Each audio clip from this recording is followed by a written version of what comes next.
Divine Entertainment. By Orthoris. Chapter 48. Honesty. Scholar Arc. Year 5, Month 1, Day 1. Hi, Amber said, giving Atlas a small awkward wave. Atlas just stood there, as his thought process came to a screeching halt. Blinking a few times, his brain started to reboot itself as he tried to comprehend the madness that was his life. The two occupants at the table exchanged worried looks while they waited for Atlas to give them any reaction at all. After a few more moments of awkward silence, Atlas blinked a few times rapidly as if he just now realized where he was. "Wha?" was the only thing that came out of his mouth after he tilted his head to the side and furrowed his brows. Allow me to introduce myself first," the brown stallion said in an attempt to smooth the situation. "My name's Midnight Sapphire, and I've been on night duty as your guard for the past few years. It's a pleasure to finally meet you in a more official capacity." Atlas momentarily tore his eyes of the orange mare in front of him and acknowledged Midnight Sapphire's existence with a short nod in his direction, before returning to disbelievingly staring at his presumed friend. Midnight Sapphire looked back and forth between Atlas and Amber, waiting for either of them to start talking. After it became obvious that it was just not about to happen, he let out a deep sigh. "Look, I'm sure you two have lots of things to talk about, so let's just say I'm gonna grab myself something to drink and I'll be back later, okay?" Neither of them answered him, but Amber shot a grateful look before refocusing on a crease in the table. Midnight rose from his chair to make an awkward beeline for the door. He had to gently nudge Atlas in order to get him to move away from the door a bit. "Why don't you take a seat?" Amber asked after a few moments. Atlas mechanically moved to the chair Midnight Sapphire left. He sat down, not even sure of where to even begin, waited for Amber to kickstart their conversation. "So I'm sure you have a lot of questions," Amber said while stealing a glance at Atlas, who was still staring at her in disbelief. A million questions bounced around the guardrails in his head, making it difficult for him to decide which one to ask first.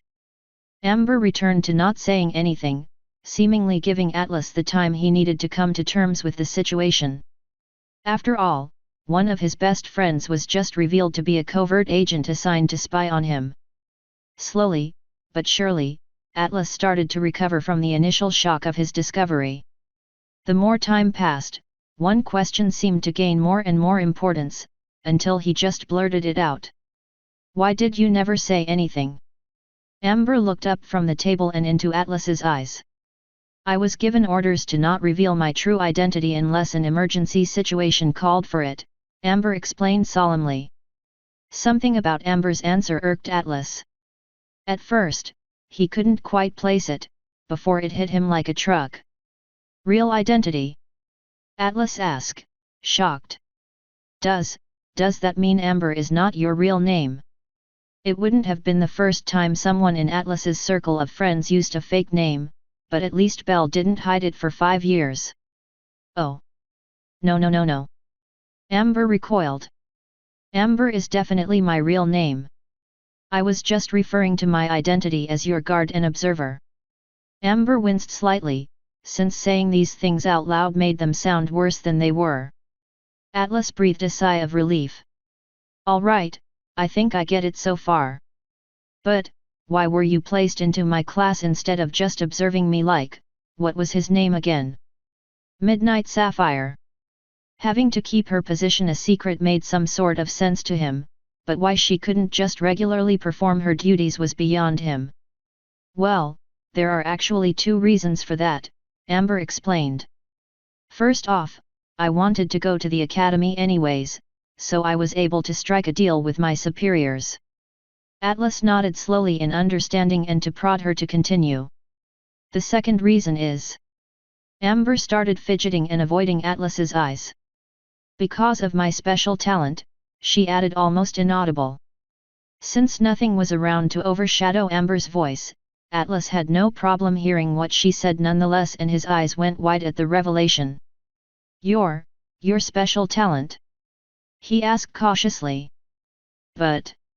so, You always knew what it was? From the very start. Amber simply nodded at his question, confirming his accusations. But, what about all the times we tried to find out what it was? Atlas asked, tearing up a little bit. I remember that we stayed up a whole night researching once, only to come up empty. It was all part of my cover, Amber whispered, a stray tear finding its way across her left cheek. Atlas, once again, stared at Amber in disbelief. He started to feel a little nauseous as he stared at the stranger before him. All this time he had known her, laughed with her, gotten to appreciate her and trusted her. Only to have it revealed that she was keeping some immense secrets from him. What if there was more she didn't tell him? Was everything he thought he knew about her just another lie? At this point he couldn't even be sure if he knew the mare in front of him at all. The thought alone scared Atlas immensely. A deep feeling of betrayal was eating Atlas up from the inside and he felt sick. What is it? Atlas asked, already dreading the answer. Your special talent, I mean.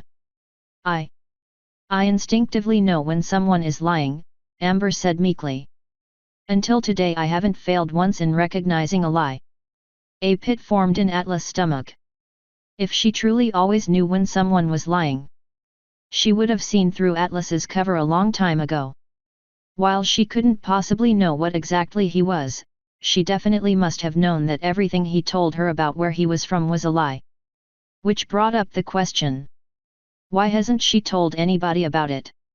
Surely, if she told the guard that he was lying through his teeth about his past and some other sensitive things, Atlas would have immediately been put behind bars. The fact that he was still a free man, or stallion as it was, meant she never told on him. So, you always knew? Atlas asked tentatively. Atlas intentionally didn't specify what he meant, since it seemed pretty obvious what he meant at this point. About all your lies? Yes, I always saw right through you, Amber let out a saddened laugh. You have a terrible poker face. Why didn't you ever tell, Aniponi?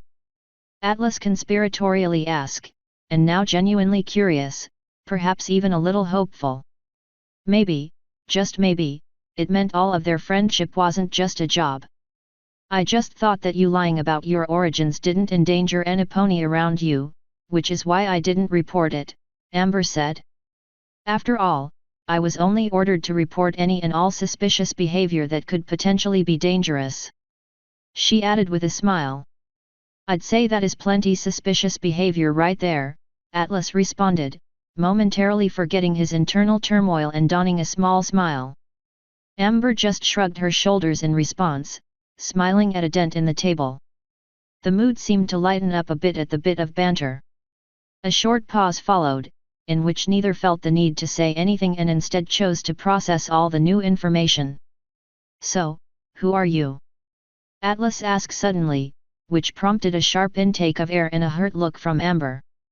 That mare I've gotten to know over the past 5 years. How much of her is actually you? Except for the things we just talked about. Amber happily smiled. All of it. Atlas had to blink a few times since this wasn't exactly the answer he expected. I never changed myself for the mission's sake, Amber explained. Apart from my secret mission, I was just a regular student at the academy. I wasn't told to befriend you, but I did so anyway. All those times we were together, that was all me. When we made jokes together, when we studied together, struggled together, played together, laughed or cried together, all of that was me just being myself. I might have originally approached you because of my mission, but over the past years, you have grown to be my best friend. And that's the honest truth. Amber finished with a hopeful smile, her tears betraying her jovial look. She obviously was just as emotionally invested in this conversation as Atlas was, which gave him pause. Atlas averted his gaze towards the floor. His eyes flitted around, focusing on nothing in particular as he let everything pass through his mind again. 5 years. 5 years of friendship, of hardship, and supporting each other. He had made many happy memories with Amber, and the thought of it being fake almost crushed him when he first saw his friend sitting in a chair that a stranger should have been in. He still felt a little betrayed, but at the same time he could understand why she couldn't tell him. Seeing her reactions during this whole conversation felt like further proof that she was happy to finally come clean. Happy, and scared. Happy to finally be able to stop lying, and scared at the possibility to lose a dear friend.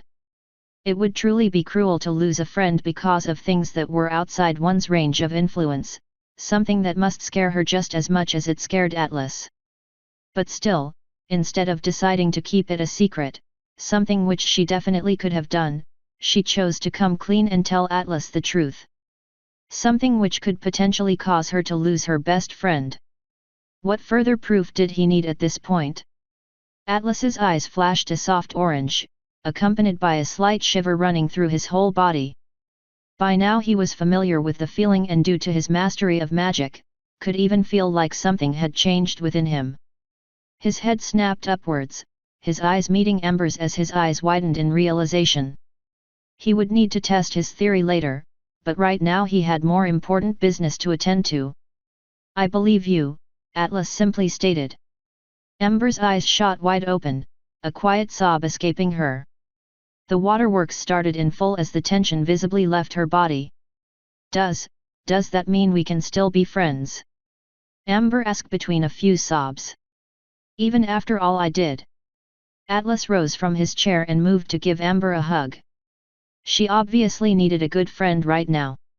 Of course, he said quietly. And I believe since you told me your secrets, it's only appropriate that I'll share mine with you.